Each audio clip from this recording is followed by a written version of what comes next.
The Book of Enoch claims there are 10 heavens, but how true is that according to the Bible?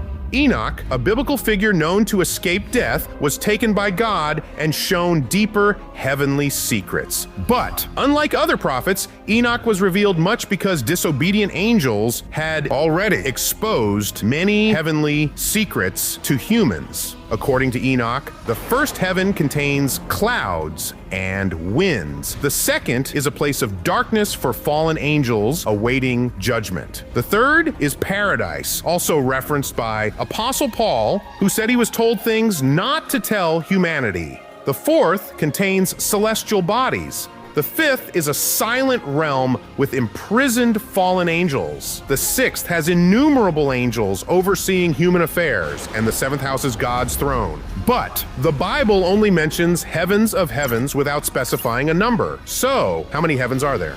Enoch claimed that God's glowing face is so scary and impossible to endure that no angel or creature can gaze upon it directly. But how true is that according to the Bible? When Enoch reached Erebath, the highest heaven, he explained how marvelous and yet terrifying it was to be in the presence of God, that Enoch himself had to be transformed into a Metatron before the experience. Although Jesus said that angels can see the face of the Father in Matthew 18:10, only those who overcome the world shall be able to see God's face according to Revelation 22:4. This is because God's presence is so intense and overwhelming that during the time of judgment in Revelation 20, both the earth and the heavens shall run away from his face. Why did the God of the Old Testament command his people to kill, burn, and destroy all the other nations, and yet in the New Testament, Jesus portrays God as a full summation of love and peace?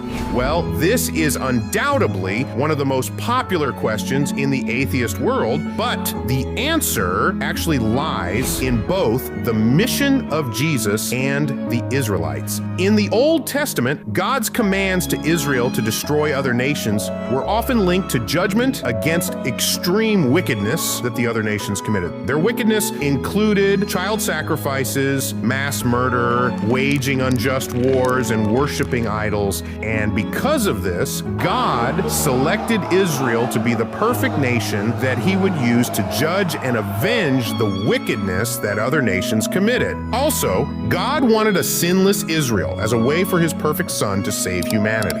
This Bible prophet was so racist that God had to curse her.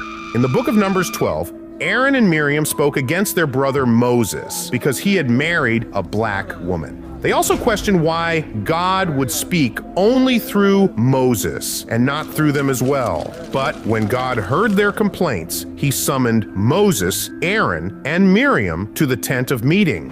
There, God descended in a pillar of cloud and rebuked Aaron and Miriam for their insolence, affirming Moses' unique position as his chosen prophet. But as a punishment, Miriam was struck with leprosy, turning her skin white as snow. But after Aaron pleaded with Moses to pray for her, God instructed that Miriam should be quarantined outside the camp for 7 days, after which she was healed and allowed to return. The worst punishment ever, Prometheus, a titan who cared for humans, noticed people were cold and struggling without fire. He took it upon himself to help by secretly ascending Mount Olympus, stealing fire, and returning it to Earth for everyone's benefit. This fire was essential. It kept people warm, helped them see in the dark, and cook their food. However, Zeus, the chief god, disapproved of Prometheus's actions. He believed Prometheus needed to learn a lesson. Consequently, Zeus had Prometheus bound with sturdy chains to a large rock.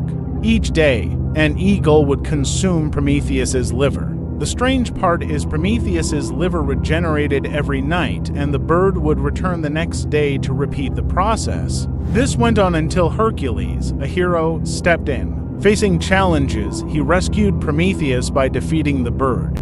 Why did the Christian God require a human sacrifice in order to save humanity instead of simply forgiving everyone without anyone dying? Well, God's initial plan for humans, according to Genesis, was to rule all of God's creation in a world free from suffering and death. However, when Adam sinned, he introduced corruption into creation, leading to the penalty of death for all, which God had already warned him about.